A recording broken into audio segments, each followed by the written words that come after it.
Eu acho que você deve saber mais desse encontro do que eu, para falar a verdade, sendo muito honesto com você. É que o pastor Tim Keller, que é pastor da Igreja Presbiteriana do Redentor em Nova York, lançou um livro há alguns anos, muito interessante, chamado Center Church. E depois de muitos anos, esse livro agora está sendo traduzido para o português pela Vida Nova, e alguns fóruns estão sendo realizados no Brasil para a divulgação desse livro do pastor Tim Keller. E no dia 31, nós teremos aqui em Campinas, né, pastor? Em Campinas, um fórum justamente para conversar sobre algumas ideias e alguns conceitos levantados pelo pastor Tim Keller sobre a igreja centrada no Evangelho. E o objetivo é resgatar a centralidade do Evangelho na condução das igrejas, não apenas no seu discurso, mas na forma como nós administramos os programas, as estratégias e o movimento da igreja na direção do cumprimento da sua missão. Nós vamos gastar hoje, amanhã, conversando um pouquinho sobre a missão que Jesus nos confiou. Num primeiro momento, nós vamos conversar sobre os desafios da missão que Ele nos confiou no seu aspecto eclesiástico, as implicações da missão para a igreja como organização. Num segundo momento, nós vamos conversar sobre a missão e as implicações dela para a nossa agenda pessoal. Eu acredito que a conversa sobre esses dois aspectos nos movem a um processo de revitalização interessante. Então essa é a nossa pauta e vocês hão de convir comigo. Não é uma pauta muito simples. É uma pauta complicada, vai mexer com a gente e eu espero que Deus nos abençoe. Deus tenha misericórdia de mim e de você, porque a igreja é dele. Ele é o Senhor da igreja. E conversar sobre aquilo que não é nosso é sempre muito desconfortável. O desconforto de vocês é o meu desconforto também. Eu estou conversando sobre algo sobre o qual eu não tenho controle, poder. É dele, é do Senhor. Igreja missional, desafios eclesiológicos em resposta à grande comissão de Jesus. Uma pergunta inicial. Você reparou quem é o garoto propaganda da nossa conversa deste momento? Steve Jobs. Boa. Steve Jobs, que é um dos maiores empresários do mundo contemporâneo, faleceu há pouco tempo atrás, fundador das empresas Apple e Next, caracterizado por levar a cabo uma política industrial que valoriza a inovação e o design dos seus produtos. Produtos que alguns de nós temos. Apple MacBook Air, um aparelho interessantíssimo, um notebook que cabe dentro de um envelope de papel, levíssimo. iPhone, que alguns usam e sabem dos enormes recursos que ele oferece. iPad, que é um aparelho que fica entre o iPhone e os notebooks, facilitando o trânsito e o acúmulo de algumas informações. Steve Jobs é alguém que superou as motivações medíocres da vida. Existe uma frase do Steve Jobs que sempre me marcou demais, que é a seguinte frase: ser o mais rico do cemitério não é o que mais importa para mim. Ir para a cama à noite e pensar que foi feito alguma coisa grande, isso é o que mais importa para mim. E essa é uma frase que ele levou ao pé da letra. Num determinado momento da sua vida, ele descobriu que ele tinha muito mais dinheiro guardado do que ele teria condições de conhecer. Então ele estabeleceu como salário dele, mensal, $1. Chega de ganhar dinheiro. Eu não vou ter contato com esse dinheiro, é muito dinheiro. Esse negócio não me realiza mais. Então meu salário a partir de agora, porque eu tenho que ter um salário, é $1. E o que eu quero é encontrar alguma coisa grande para fazer. Eu quero me envolver com alguma coisa que realmente valha a pena. Ele também foi alguém que encontrou aquilo que realmente ama fazer. Certa vez ele disse: seu trabalho vai ocupar uma grande parte da sua vida. E a única maneira de estar verdadeiramente satisfeito é fazendo aquilo que você acredita ser um ótimo trabalho. E a única maneira de fazer um ótimo trabalho é fazendo o que você ama fazer. Se você não encontrou, continue procurando. Quando a gente faz aquilo que a gente ama, a gente não precisa de ninguém mordendo no nosso calcanhar. A gente faz por música, por alegria, por inspiração, porque a gente ama. Em terceiro lugar, alguém que assumiu um estilo de vida altamente empreendedor. Altamente empreendedor. Certa vez ele disse: é melhor ser pirata do que ser marinheiro. O marinheiro é aquele que prefere as águas tranquilas, as águas conhecidas, sem muita mudança, sem muita turbulência. O pirata não. O pirata, ele se aventura, ele vai para lugares desconhecidos, ele se arrisca, porque ele quer andar na frente, ele quer descobrir o novo, ele quer ser ousado, e ele quer fazer toda a diferença. Uma igreja saudável, paralelamente a essas características de Steve Jobs, é uma igreja que supera as suas motivações medíocres. E se a gente for honesto, a gente precisa afirmar isso. Muita gente tem motivações medíocres para frequentar uma igreja, para participar de uma comunidade cristã. Todo domingo está aqui, toda quarta-feira está aqui, participa de muitos ministérios, mas as motivações são medíocres, são pífias. O apóstolo Paulo, escrevendo a Timóteo, na sua segunda carta, no capítulo 2, disse: evite as conversas inúteis e profanas, pois os que se dão a isso prosseguem cada vez mais para a impiedade. O ensino deles alastra-se como câncer, entre eles estão Himeneu e Fileto. Tem gente que gosta de vir à igreja por uma única razão. Porque na escola dominical tem algumas discussões acaloradas. E escola dominical boa é aquela que dá pau. Que um assunto polêmico é levantado. E um diz uma coisa, o outro diz outra. E aquele calor da discussão dá um frio na barriga. Puxa vida, hoje foi legal na igreja. Se as discussões sobre temas acalorados é a nossa melhor motivação para participar de uma comunidade cristã, está ruim. Está ruim. Esse negócio não vai mover a gente na intensidade e na profundidade que a gente necessita. Não vai. Uma igreja saudável ama cumprir a vocação que Deus lhe deu. E disse-lhes Jesus: vão pelo mundo todo e preguem o evangelho a todas as pessoas. Quem crer e for batizado será salvo. O resultado da missão e do engajamento de vocês vai ter implicações na eternidade das outras pessoas. Você já chegou a refletir profundamente sobre isso?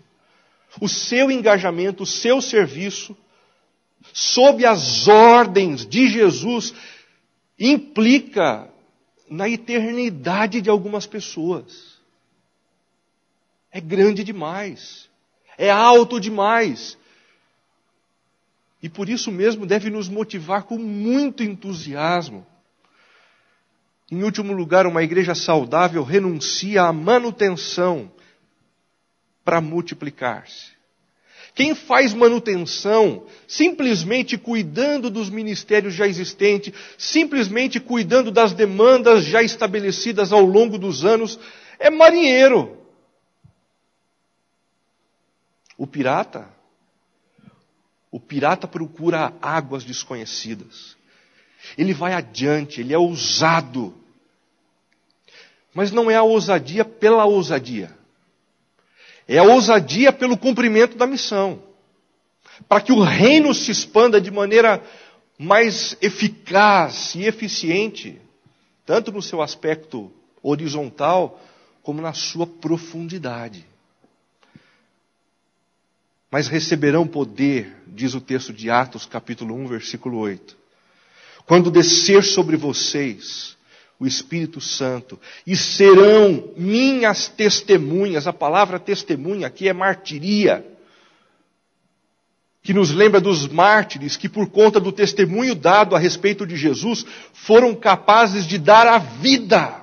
Só gente que superou motivações medíocres e faz aquilo que realmente ama, é capaz de comprar a missão de Jesus e levá-la a cabo da própria morte.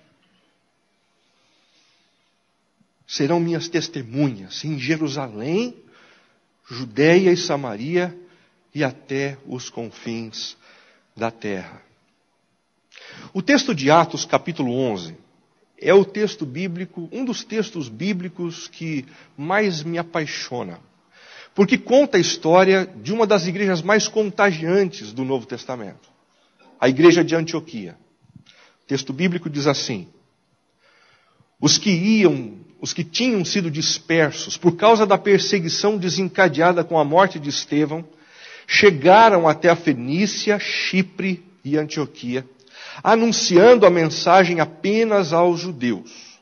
Alguns deles, todavia, cipriotas e sirineus, foram a Antioquia e começaram a falar também aos gregos, contando-lhes as boas novas a respeito do Senhor Jesus. A mão do Senhor estava com eles e muitos creram e se converteram ao Senhor.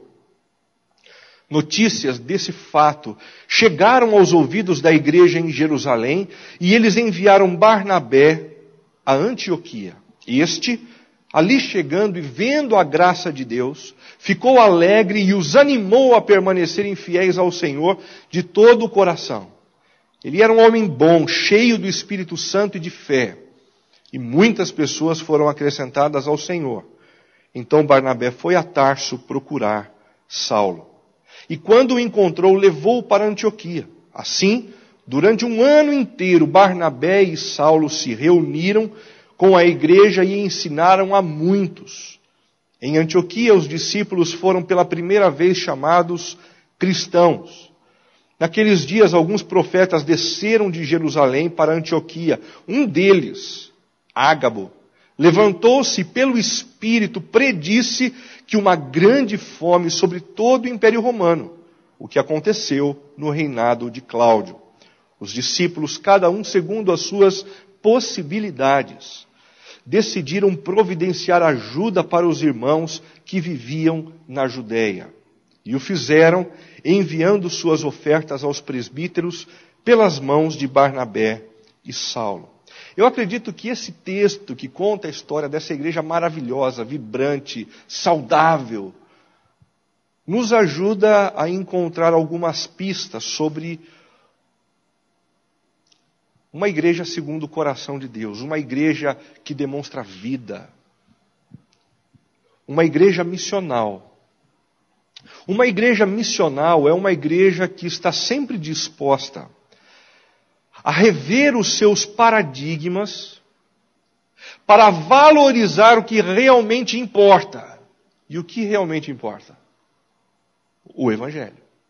Uma igreja missional está sempre disposta a rever os seus paradigmas para valorizar o Evangelho. O que é um paradigma? O paradigma diz respeito ao hábito de se fazer algumas coisas, a um padrão que foi estabelecido e que às vezes corresponde às necessidades do meio, do ambiente, mas às vezes não. E nós continuamos fazendo as mesmas coisas por costume, por hábito, por paradigma. Um excelente exemplo para isso é a história de um sujeito que trabalhava numa estação ferroviária e passou a vida inteira martelando a roda do trem quando o trem parava na estação.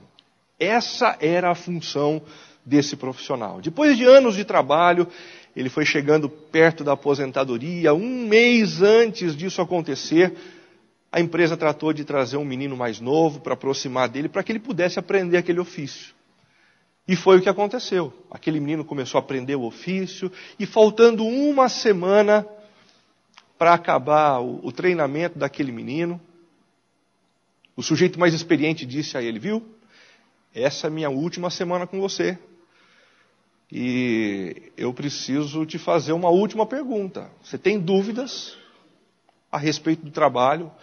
Ou você diz agora o que você precisa saber, ou você não vai ter mais a minha experiência. O menino disse: olha, eu aprendi direitinho.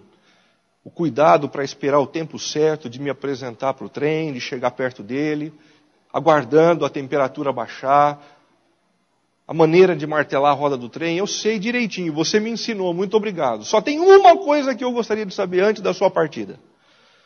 E ele disse: o quê? Eu gostaria de saber o porquê a gente precisa martelar a roda do trem. Aquele profissional que trabalhou durante vários anos com esse tipo de coisa, ficou irritado, exaltado, olhou para o menino e disse assim: menino, fazem 35 anos que eu trabalho nessa estação de trem e não sei o porquê.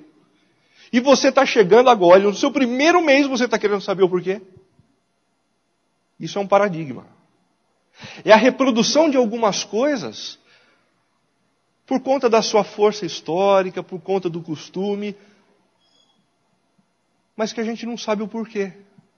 Na igreja acontece a mesma coisa. A gente reproduz algumas coisas sem saber o porquê. E a gente julga que por estarmos fazendo aquilo que sempre foi feito, nós estamos sendo fiéis. Não necessariamente.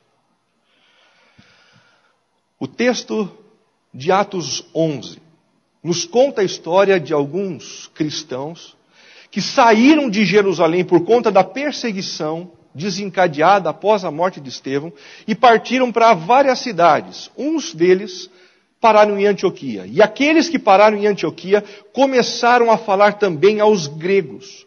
Começaram a apresentar o evangelho para quem não era judeu. E isso foi uma quebra de paradigma que você não tem ideia.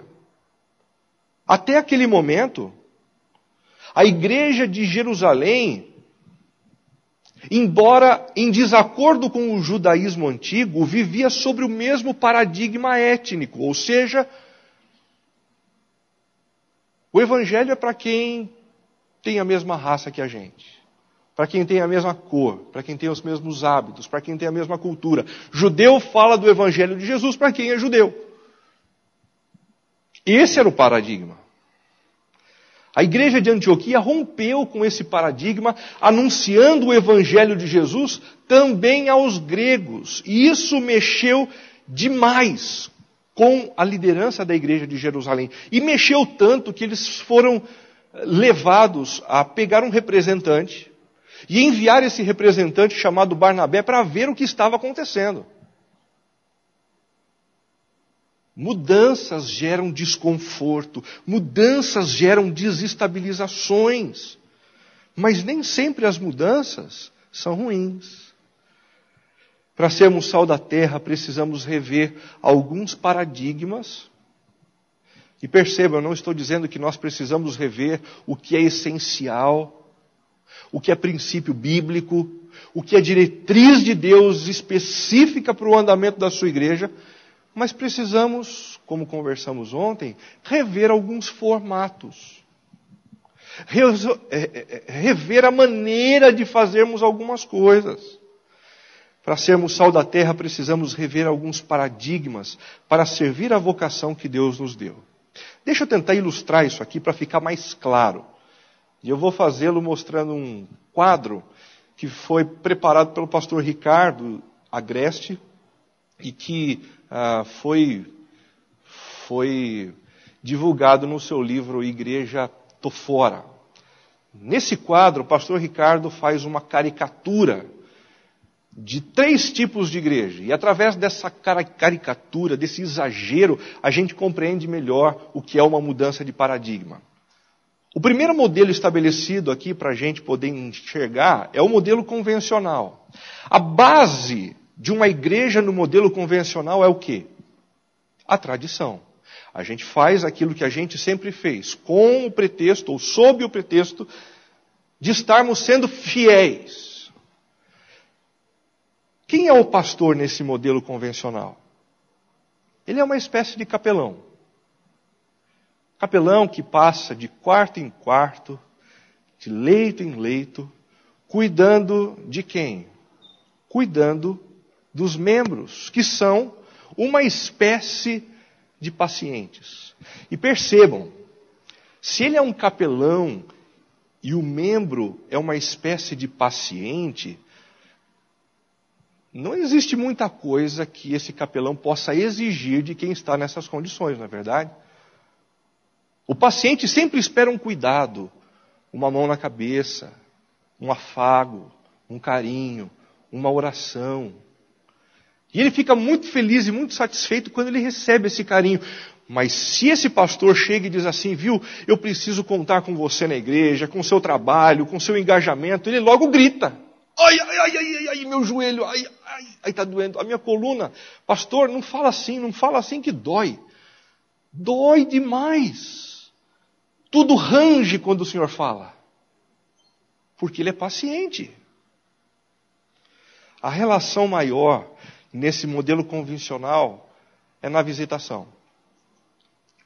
Pastor bom é pastor que toma cafezinho na casa dos membros. Que come o pãozinho quentinho que a Dona Maria fez. E se ele passa na sua casa uma vez por semana, ele é o melhor pastor de todos. Mas se ele ficou um mês sem passar na sua casa, a frigideira começa a esquentar para ele. O estilo musical nessa igreja é alguma coisa que vem do século XVIII ou do século XIX. De preferência com órgãos de tubo e cantado num belo coral.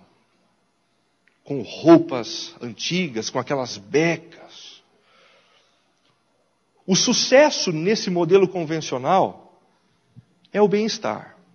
Se as pessoas estão sendo bem cuidadas nos seus leitos e em meio às suas enfermidades do corpo e da alma, a igreja está em sucesso. Está tudo bem. Está tudo ok. Nada precisa mudar. É assim que precisa ser. O crescimento nesse modelo convencional, alguém tem alguma ideia? O crescimento é biológico ou vegetativo. Se os membros da igreja têm filhos, a igreja cresce.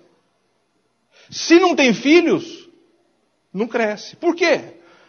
Porque eles não trabalham, eles não têm missão. Eles são pacientes. Eles são cuidados o tempo todo. Eles nunca se movem na direção de ninguém. Crescimento é só biológico. E disciplina nessa igreja? Disciplina nessa igreja é eutanásia. Porque pensa aqui comigo, o sujeito que cometeu um pecado severo, grave, já é um sujeito que não está bem de saúde espiritual. Não está bem. Ele está mal pra caramba.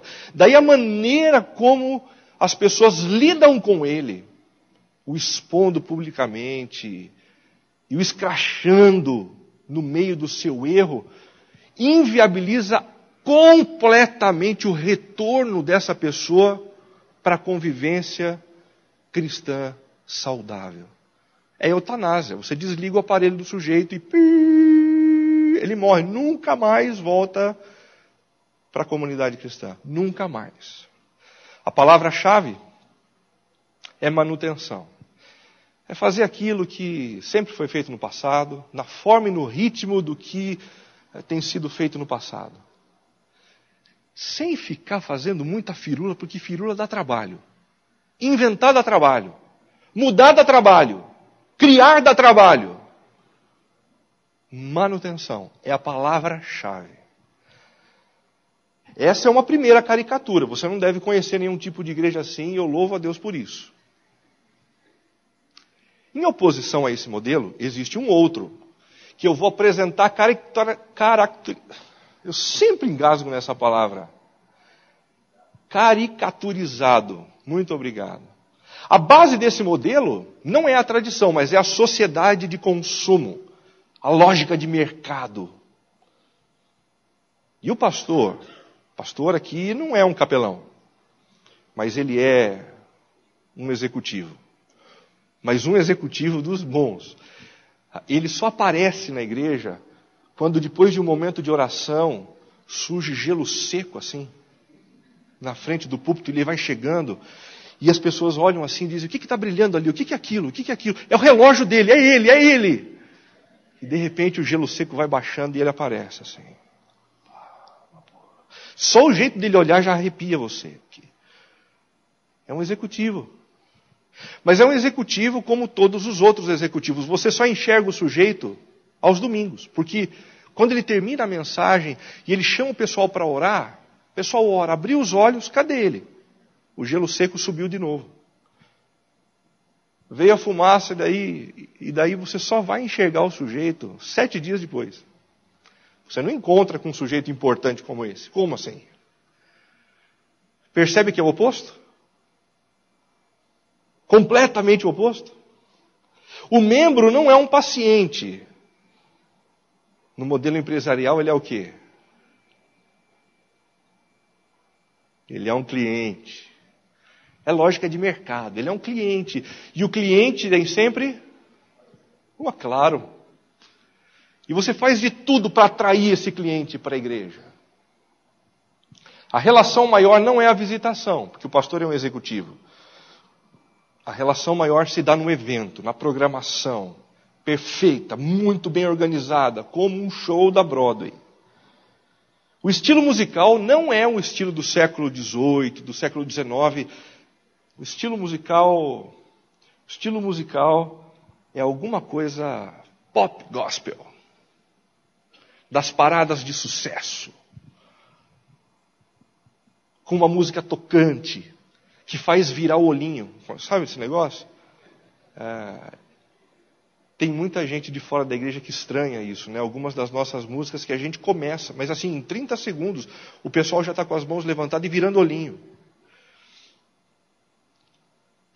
O sucesso não é o bem-estar. O sucesso é numérico. Em outras palavras, se a igreja cresceu numericamente, valeu a pena o trabalho do ano.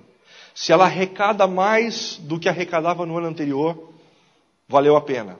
Se não teve crescimento objetivo, numérico, estatístico, não presta.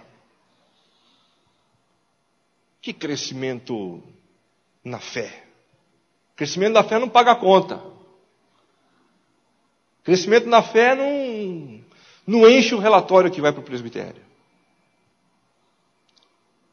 Também nesse modelo empresarial há uma característica interessante de crescimento. Não é biológico, mas é inchaço. Sabe quando você torce o pé? E começa a inchar a lateral do pé? Aquilo é crescimento. Mas é crescimento por doença. Nem todo crescimento é sinal de saúde. Tem igrejas crescendo por aí porque estão inchadas. Alguém torceu o pé ali. Tem doença. A disciplina no modelo convencional é eutanásia. E no modelo empresarial? Disciplina? Não tem. Você vai disciplinar cliente? De jeito nenhum. Por sinal, ninguém fala nada contra a postura ética dessas pessoas. Contra a maneira corrupta como ela lida com as suas finanças, com os seus negócios. Não tem disciplina. Aqui o cliente tem a razão. Sempre, sempre, sempre. E a palavra-chave não é manutenção, mas é satisfação. A satisfação do cliente é o que importa. Vocês aqui que têm vindo a essa igreja, vocês estão satisfeitos? Por favor, pegue um papelzinho lá atrás e mencione para a gente. se você está se sentindo bem. A temperatura está boa? A gente precisa que você nos diga. E se precisar, a gente aumenta. Se precisar, a gente abaixa. Se precisar, a gente muda a disposição das cadeiras. Porque o nosso interesse é satisfazer você. Ainda bem que a gente não conhece a igreja assim. Ainda bem. Nós estamos falando de uma hipótese que nunca se concretiza, certo? A gente normalmente enxerga esses dois modelos, mas eles não são o único. Eu acredito que a Bíblia oferece referenciais de um outro tipo de igreja. E o que eu vou apresentar para vocês agora, e eu peço que vocês prestem atenção nisso, são princípios de uma igreja missional, em oposição a esses dois modelos.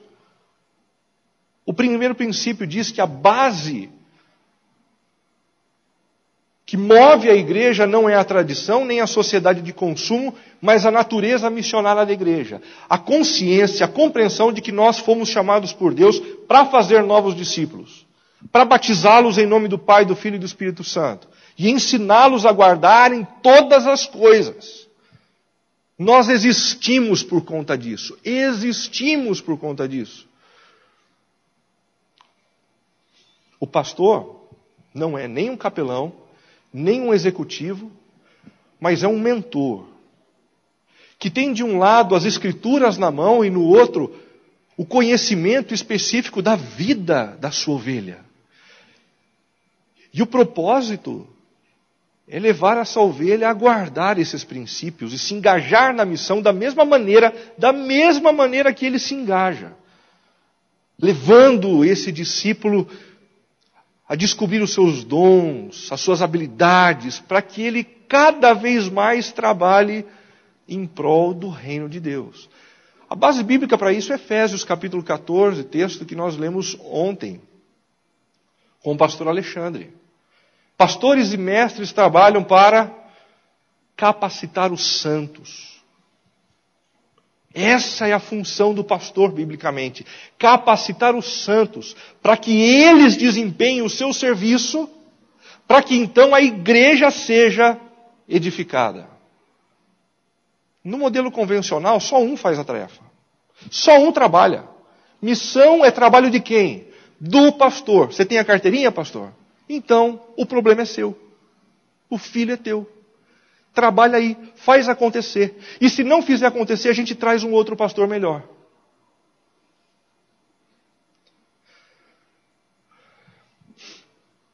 O membro na igreja missional é um discípulo, consciente do seu chamado à santidade, consciente do seu chamado à evangelização, consciente dos seus dons espirituais e disposto a se engajar. Não é um cliente que fica o tempo todo dizendo assim, se essa igreja não mudar isso aqui, eu vou embora.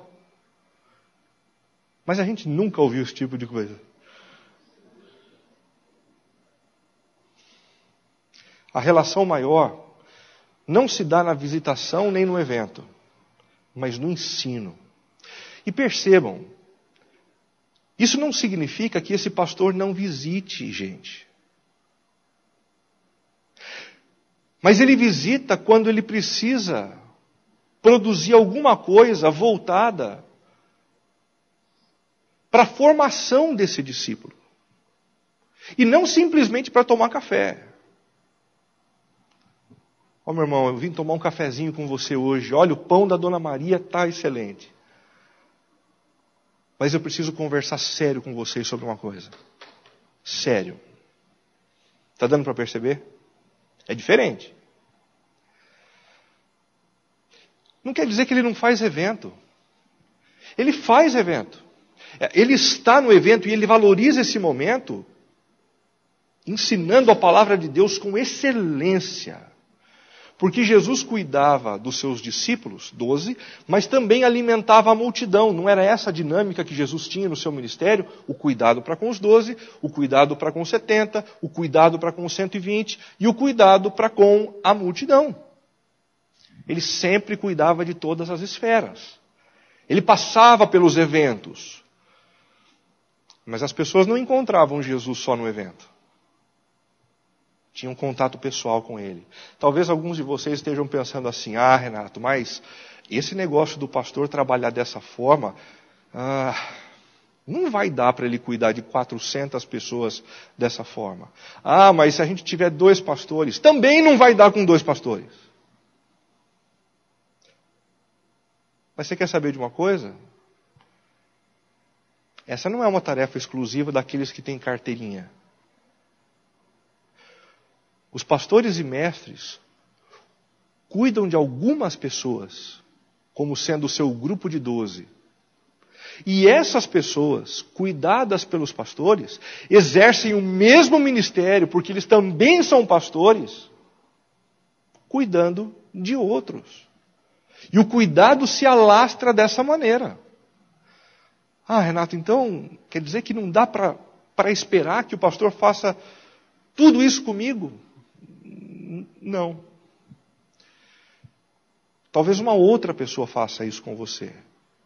Mas o que importa é o que você vai fazer com outras.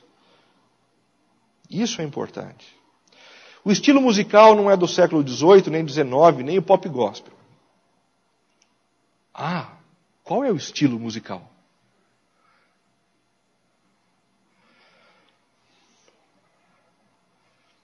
Qualquer um. Contanto que esse estilo musical seja um estilo contextualizado. Renato, você está querendo dizer que pode ser um estilo que usa músicas do século XVIII e do século XIX? Estou dizendo que sim. Mas não porque eu gosto da música do século XVIII, do século XIX, mas porque eu descobri, estudando o lugar onde eu estou, que essa música é a música que melhor pavimenta o anúncio do Evangelho. Então eu uso esse estilo musical. Renato, você está querendo dizer que pode ser uma música também mais agitada, mais contemporânea? Pode! Mas não porque eu gosto da música pop gospel, do gelo seco, mas porque essa música é a melhor para pavimentar o anúncio do Evangelho àqueles a quem eu quero alcançar. Perceba, o que nós estamos tentando no modelo missional é vetorizar tudo o que a igreja é e tudo o que ela faz para a missão, para o alcance de outras pessoas, porque só assim há festa no céu. Do contrário, você pode fazer festa na terra com música clássica e com música pop. E os céus vão ficar olhando para baixo dizendo assim, chatice, hein? Que chatice, hein? O sucesso não é bem-estar e nem numérico. O sucesso no modelo missional é a maturidade. Vocês se lembram de Gálatas capítulo 4, quando o apóstolo Paulo diz que ele sofre como que dores de parto, até ver Cristo formado na vida dos seus discípulos ali? Essa é a dor que um mentor tem pelo seu discípulo. Dor. Nos últimos anos eu tenho sentido tanta dor de parto. As mulheres dizem assim, você nunca teve dor de parto. Eu tenho. Um dia desses eu estava dirigindo um grupo pequeno em casa. E no meio do compartilhar, um rapaz que está frequentando o grupo há quase 2 anos, começou a dar alguns conselhos para uma pessoa no meio dos seus problemas, mas assim, conselhos absurdos, cabeludos de pecaminosos. E eu olhando aquele negócio, e começou a passar um filme na minha cabeça, falei, cara, faz 2 anos, será que eu nunca falei sobre isso? Não, já falei várias vezes. E ele explicando toda a perversidade que ela deveria fazer para resolver o problema dela. E aquilo começou a crescer, eu peguei todo o estudo e joguei no chão. A Cibele está ali para dizer que eu não menti. Joguei no chão, comecei a chorar, falei, O pessoal ficou quieto, falou, eu não aguento mais. Falei, cara, faz 2 anos que eu estou estudando a Bíblia com você. 2 anos para você dar uma dica dessa, um conselho desse. Eu vou pular da janela. Vou pular. Hoje eu pulo. Me segura. Dor. Gente, tem dia que eu não consigo dormir quando eu ouço algumas coisas. Teve um dia que eu fiquei sabendo que uma pessoa ligada ao louvor estava fumando a erva da terra do nunca. Caramba, bicho. Ah, não dormi. Como é que eu durmo com um barulho desse? Na igreja cantando, alegre, depois no beckzinho, com a erva da terra do nunca, do Peter Pan. Crescimento numa igreja missional não é biológico e nem inchaço, mas é um crescimento integral, em todas as áreas. A disciplina não é a eutanásia e nem é a disciplina nula, mas é a disciplina que visa a restauração. Eu vou procurar a pessoa, vou. Eu tenho que confrontar, eu confronto, mas eu faço isso no lugar certo, na hora certa, no tom certo, porque a minha preocupação é com a formação desse discípulo. A palavra-chave não é manutenção nem satisfação, mas missão. Tudo me vetorizando para realizar aquilo que Deus me mandou fazer.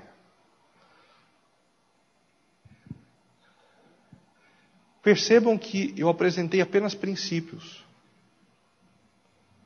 Eu não estou apresentando o tipo de música, o tipo de roupa, a entonação da voz. Isso é modelo. Isso é bobagem. A gente precisa retornar para os princípios. Princípios. A minha preocupação não é aqui se essa igreja tem banco de madeira ou se não tem banco de madeira, se usa bateria, se não usa bateria. A preocupação é se os princípios estão sendo mantidos. E se a gente está tendo uma atenção para com o ambiente onde a gente está, para que o nosso modelo pavimente a chegada do Evangelho às pessoas ou não. Essa é a preocupação.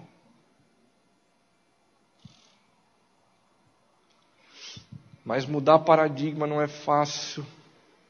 A gente geme. Vocês lembram desse filme? Mudança de Hábito.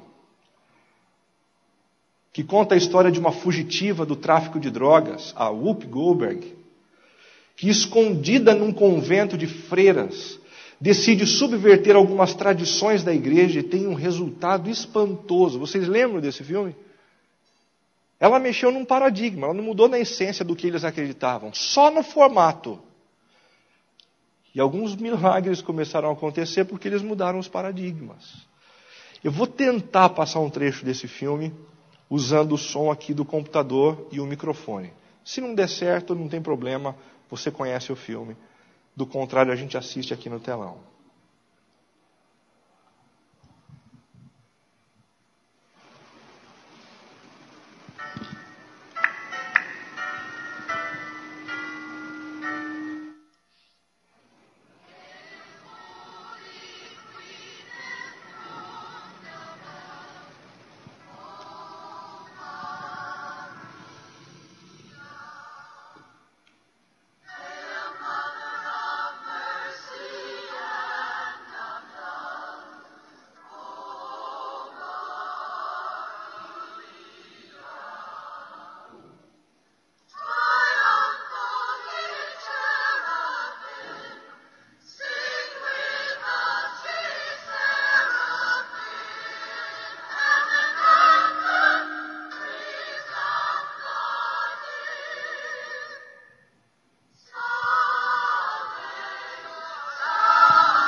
Um barato, né?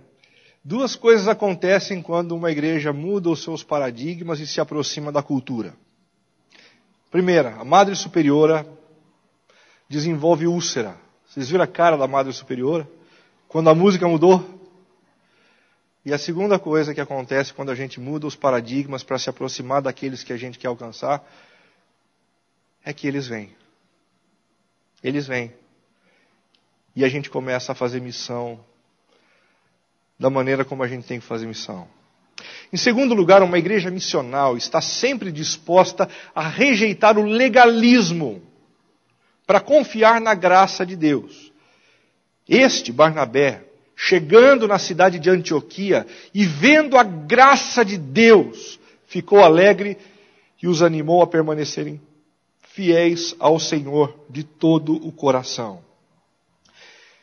Enquanto o legalismo religioso vive colocando obstáculos para o discipulado, a graça é um convite generoso. Eles mandaram lá de Jerusalém Barnabé para ver o que estava acontecendo em Antioquia. E Barnabé, como diz o próprio nome, era o encorajador. Eles mandaram a pessoa errada, se a vontade deles era acabar com aquela mudança. Ele viu a graça de Deus. O evangelho alcançando pessoas que não eram judias de nascimento, e ele se empolgou com isso. Ele viu a graça de Deus. A graça é um convite generoso. Venha do jeito que você está. Venha independentemente da sua nacionalidade. Venha independentemente da sua raça, da sua tribo. Venha independentemente dos seus costumes. É um convite semelhante ao convite feito num hino antigo que dizia assim: eu venho como estou. Eu venho como estou, porque Jesus por mim morreu. Eu venho como estou. Os pecadores da nossa cidade precisam saber que aqui eles podem vir. Porque aqui tem a graça de Deus. Há um tempo atrás se converteu na nossa igreja um sujeito que era um playboy na cidade, daqueles que tinham os piores costumes e piores hábitos da cidade, conhecido por todo mundo. Me cutucaram e disseram: vocês viram lá quem chegou, quem está indo lá? Quando eu fiquei sabendo da história do sujeito, um promíscuo que saiu com metade das mulheres de Sorocaba, alguns homens. Depois de um tempo frequentando a igreja, ele disse: Renato, eu queria ajudar. O que eu posso fazer para ajudar? Eu falei: você quer ajudar? Então eu vou pedir para você sentar na primeira fileira, na primeira cadeira, todos os domingos. Ele disse: eu vou ajudar com isso? Eu falei: vai. E ele me ajuda de duas maneiras. Primeiro, porque quando uma pessoa legalista de outra igreja, que está mudando da outra porque ele é um cliente legalista, ele aparece e enxerga o Fausto na primeira cadeira e ele diz assim: se esse sujeito frequenta essa igreja não é uma igreja séria. Então não vou ficar aqui. Então o Fausto me ajuda, liberando essa pessoa para encontrar uma igreja séria. Manda o legalista para outra igreja. Aqui é um ambiente de graça. E a segunda maneira que ele me ajuda é quando entra um cara pervertido, pecador, que está com a culpa saindo pelos vãos do corpo. Ele olha e diz: se ele pode, eu também posso. Se há espaço para esse cara, há espaço para mim também. O ambiente de graça era tão marcante em Antioquia que Barnabé foi até Tarso para trazer Saulo com ele. Perceberam isso no texto? Parece que Barnabé sabia que Saulo não conseguiria crescer em Jerusalém. Porque a igreja de Jerusalém era uma igreja legalista.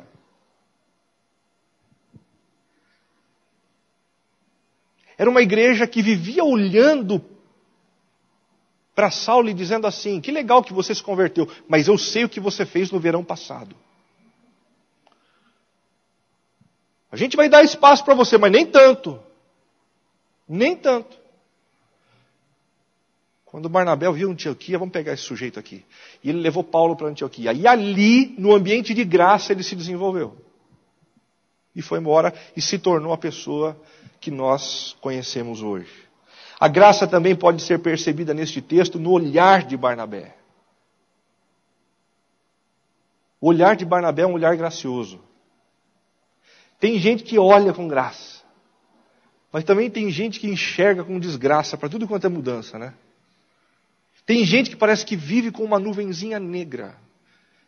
E tudo que tem de novo, de diferente, é ruim, é chato, ó minha vida, ó céus. A gente precisa de mais gente como Barnabé. Nossa, Senhor, manda mais gente como Barnabé lá para Sorocaba, por favor. Como é importante. Manda gente para cá também assim. Os olhos de Barnabé eram bons. Vocês lembram desse filme? Resistindo às Tentações? Conta a história de um publicitário nova-iorquino muito mal sucedido, que para receber a herança de sua tia precisa vencer um concurso anual de música gospel. O problema é que em sua cidade e na igreja da sua tia, não tinha muita gente talentosa para isso. Para falar a verdade, a igreja tinha morrido. Só tinha mosca na igreja. Mas ele queria o dinheiro. Então ele montou um coral. Ele montou um coral com todo mundo da cidade que era excluído. Bandido, traficante, prostituta, mentiroso, agiota, com tudo que é gente complicada. E eles cantaram uma música no festival que é de chorar. Vocês lembram disso? Vamos tentar ouvir esse negócio aqui. Pastor, o volume do notebook está no máximo? Está no máximo.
Espetacular, não é?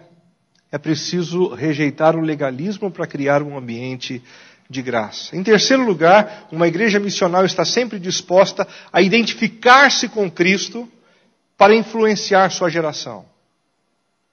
Os discípulos foram pela primeira vez chamados cristãos em Antioquia. Você sabe o que isso significa, né? Pequenos cristos. Gente que anda por aí como Jesus andava pela primeira vez. Os discípulos de Jesus foram chamados cristãos em Antioquia. Porque o que eles estavam vivendo em termos de envolvimento com a missão era muito intenso. Eles se influenciavam, eles se identificavam com Cristo.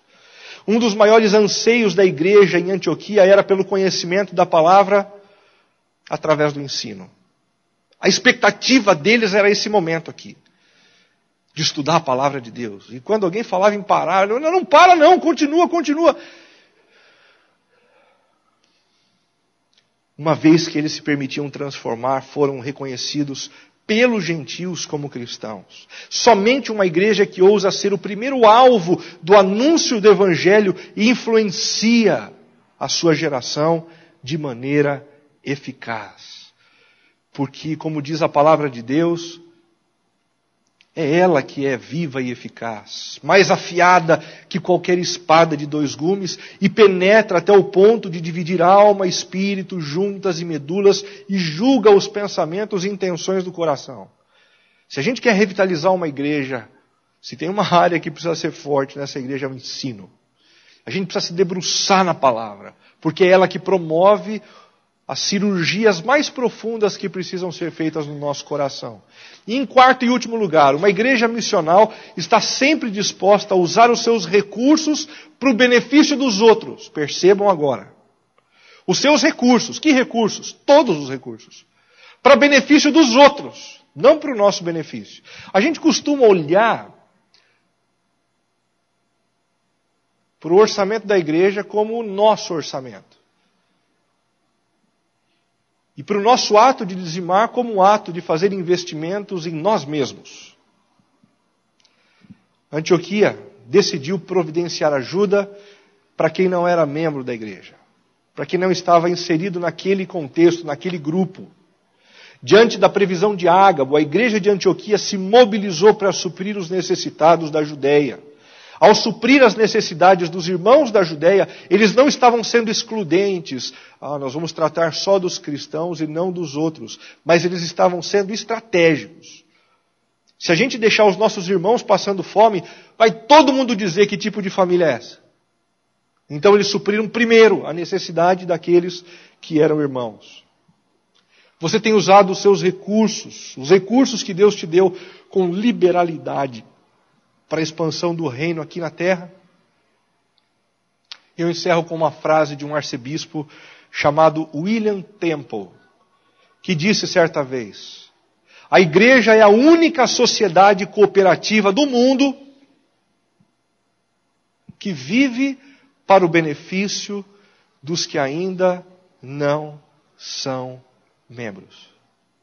A gente está o tempo todo pensando em quem a gente pode alcançar. E a gente gasta os nossos recursos para alcançar. Mas não vai dar para fazer algumas coisas que a gente gostaria de fazer. Não faz. Não faz. Porque a gente usa o dinheiro essencialmente para alcançar quem Jesus quer que a gente alcance.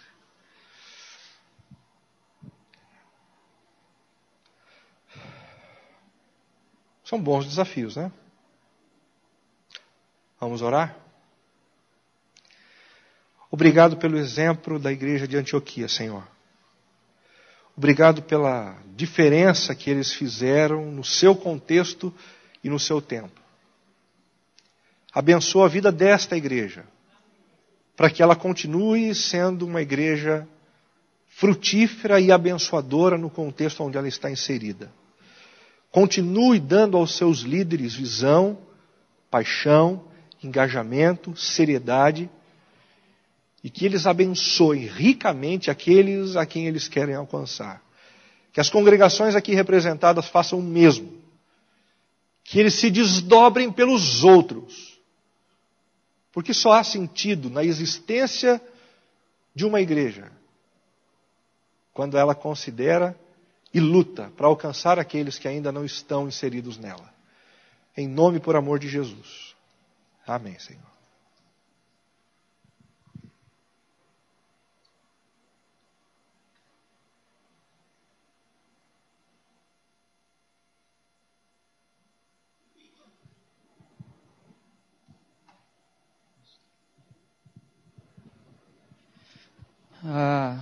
Tive na última conversa nossa com o pastor Ricardo Agreste no seminário, ele contou a história de uma família que tinha um cachorro que tinha quase 20 anos, e esse cachorro pegou uma doença muito grave, muito séria, e não tinha condições de ter uma sobrevida, e era necessário que sacrificasse aquele cachorro.